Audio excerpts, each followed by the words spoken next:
Bonjour Amélie de Montchalin. Bonjour. Vous resterez comme la ministre du Budget qui a vu son texte rejeté à l'unanimité, sauf une voix.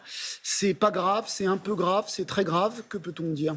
Déjà, c'est pas mon texte, c'est le texte du Parlement. Vous savez qu'on a, avec Sébastien Lecornu, on s'est lancé dans une aventure démocratique inédite. C'est la première fois depuis 1958 que les députés n'ont pas de majorité absolue, mais c'est aussi la première fois qu'un gouvernement renonce à utiliser le 49.3 dans cette telle situation. Donc c'est le texte du Parlement. Et ce qui s'est passé, c'est que vous avez un certain nombre de mesures qui sont des mesures de progrès qui ont été votées dans ce long débat de 125 heures et qui sont des progrès sur le logement, sur l'agriculture, et ça c'est positif. Et puis vous avez aussi quelques mesures qui ont été mises là par les extrêmes, par les Insoumis et le RN, qui ont voté ensemble des impôts qui ont été considérés par le reste de l'hémicycle comme n'étant pas bonnes pour le pays. Donc ce qui s'est passé... Par la partie droite de l'hémicycle, pas tout le reste de l'hémicycle. Aussi par le centre, vous avez un certain nombre de députés qui ont considéré que taxer à 30 milliards nos entreprises, ce n'était pas une bonne idée vu la situation que nous connaissions. Mais ce qui s'est passé pendant ce vote, il faut que ça reste la première étape, effectivement difficile, de la construction d'un compromis qui est nécessaire pour le pays. Moi, ce que je vois dans ce vote aussi, et dans cette situation politique, c'est que ce qu'on demande avec le Premier ministre très humblement au parti, c'est qu'on ne fasse pas la présidentielle de 27 pendant le budget de 26. C'est qu'on respecte, au fond, les Français, et qu'on dise qu'en 2026, la France a besoin d'un budget, et que l'élection présidentielle viendra ensuite. Mais vous voyez qu'on n'inverse pas, comme on dirait, qu'on ne mette pas la charrue avant les bœufs. On a besoin que la présidentielle reste la présidentielle, que les débats, que les propositions se fassent dans ce cadre-là, mais que le budget de 2026, pour les Français, vous voyez, dans un peu plus d'un mois, on a besoin de donner à notre pays un cap, et que ce cap, on doit pouvoir se mettre d'accord, nous, partis de gouvernement, pour que les extrêmes ne nous emmènent pas là où ils veulent nous emmener, c'est-à-dire dans un monde où il faut refaire des élections, il faut dissoudre. Si on fait tout ça, il n'y aura pas de budget. Et au fond, c'est les intérêts des partis avant les intérêts des Français. Alors, le texte va aller au Sénat, où Bruno Retailleau est revenu siéger cette semaine, et il a sorti la sulfateuse contre votre budget. Alors, je ne sais pas s'il fait partie des extrêmes. Ce budget, c'est le hold-up du siècle. Le gouvernement hypothèque notre avenir. Est-ce que les Républicains, ou en tout cas leurs patrons, sont passés dans une opposition farouche ? Non, je ne crois pas que les Républicains soient passés dans une opposition farouche. Il y a un président de parti qui n'est plus au gouvernement et qui, comme parfois les présidents de parti, a tendance à simplifier les choses. Et je pense les simplifier un peu au-delà de ce qu'est la réalité. Je ne pense pas que Bruno Retailleau pense au fond de lui vraiment que ne pas avoir de budget est une solution pour la France. Je ne pense pas qu'au fond de lui vraiment, il ne voit pas que pour le ministère dont il était ministre il y a encore quelques semaines, avoir une loi spéciale qui ne permettrait pas d'augmenter les effectifs et le budget soit une bonne idée. Je ne pense pas que Bruno Retailleau pense en vrai que ce qui était le vote d'une étape soit la copie finale. Il le sait, puisque, vous voyez, les sénateurs de son propre parti... Il dit tout ça parce que lui, justement, il fait partie de ceux qui jouent la présidentielle avant de parler du budget. Il n'est plus au gouvernement. Quand on est au gouvernement et quand on est sous l'autorité d'un Premier ministre qui dit l'urgence, et je pense que les Français nous entendent, c'est 2026. Bruno Retailleau, il est sorti du gouvernement. Il est sorti du gouvernement, il n'a plus les mêmes contraintes, manifestement. Je pense qu'il pense effectivement, comme certains, à 2027. Je dis juste, avec beaucoup de calme, si on joue la présidentielle de 2027 dans l'hémicycle où on débat du budget de 2026, vous savez quoi ? On n'aura pas le budget de 2026 et probablement que la présidentielle se passera très mal. Parce que d'ici là, ça veut dire que le pays aura été laissé en suspens, en service minimum, qu'on ne se sera pas occupé des choses urgentes qu'on doit régler maintenant.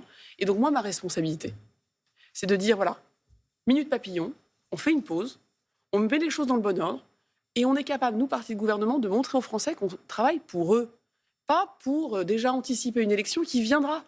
Elle est prévue en 2027, elle aura lieu, chacun pourra débattre. Mais là, maintenant, vous voyez, le 24 novembre 2025, notre objectif, notre priorité, notre devoir, ce qui est nécessaire pour le pays, c'est d'ailleurs ce que dit le rapporteur général du budget au Sénat, qui est lui aussi un membre du Parti des Républicains. Absolument. C'est que nous donnions un budget au pays et que nous nous occupions des Français maintenant. Toujours Bruno Retailleau, il souhaite ne remplacer parmi les fonctionnaires aucun départ à la retraite. Est-ce que vous y êtes prête ? Là aussi, vous voyez, c'est simplificateur. Moi, je suis ministre de la fonction publique. Avec David Amiel, on travaille à ce que les services publics marchent mieux pour les Français et marchent mieux aussi pour les agents publics.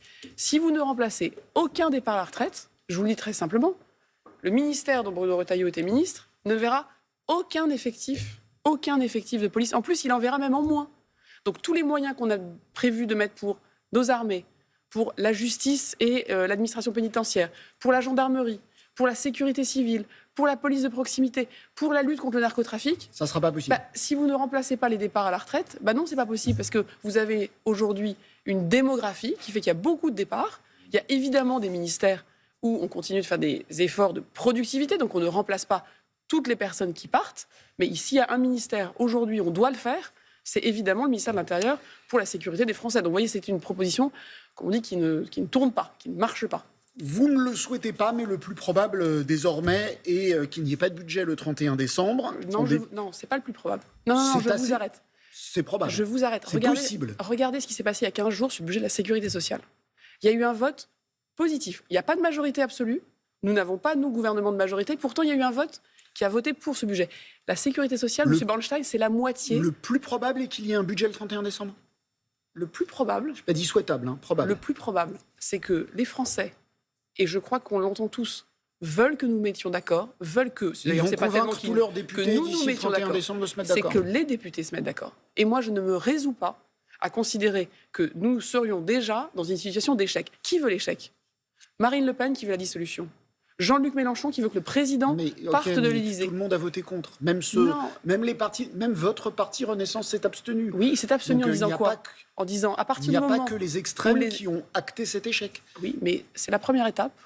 Et si, vous voyez, quand on est à la mi-temps d'un match, on considère qu'on a déjà perdu, il y a beaucoup de matchs que l'équipe de France a pourtant gagné, qu'elle n'aurait jamais gagné. Donc moi, je veux qu'on reste dans une logique de on travaille pour les Français et on leur donne un budget et sur la sécurité sociale, qui est la moitié de la dépense publique, la moitié des services publics. On a trouvé... Le Parlement s'est mis d'accord. Voilà. Et donc, je ne considère pas que l'autre moitié est infaisable. Au contraire. Jeudi, le président de la République pourrait détailler les modalités d'un nouveau service militaire basé sur le volontariat, payé entre 900 et 1000 euros. Vous avez cet argent pour payer les éventuels volontaires. Je laisserai le président de la République, chef des armées, préciser les choses. Mais quand le président de la République, vous voyez, annonce une nouvelle ambition pour la défense, une loi de programmation militaire qui renforce nos capacités de défense, c'est aussi pour faire face à de nouvelles menaces. Et le président de la République expliquera comment, pourquoi, et surtout dans le moment que nous vivons. Vous voyez ce qui se passe à Genève entre les Américains, les Européens, les Ukrainiens. Nous avons besoin de protéger notre pays et nous avons besoin de le faire en ayant des outils adaptés à notre époque. Donc ça ne sera pas le service militaire qu'ont connu, en l'occurrence, mon père ou mon grand-père, ça c'est clair. Mais le président de la République fera ses annonces et budgétairement. Et pourquoi il nous faut un budget ? Parce que dans un budget, il y a aussi ce qui nous protège. Il y a aussi le budget des armées. Il y a aussi le budget, on a dit, de notre administration pénitentiaire. Il y a aussi le budget de la ministère de l'Intérieur. Donc oui, moi, ministre des Comptes publics, ministre du Budget, mon devoir, c'est de dire la vérité aux Français. On peut avoir un budget et de leur dire la vérité. Ce budget, il est aussi bon pour assurer l'essentiel, notamment notre défense. Amélie de Montchalin, la ministre du Budget, qui veut un budget, était l'invitée des 4V sur France 2. Bonne journée à tous, désolé pour le débord.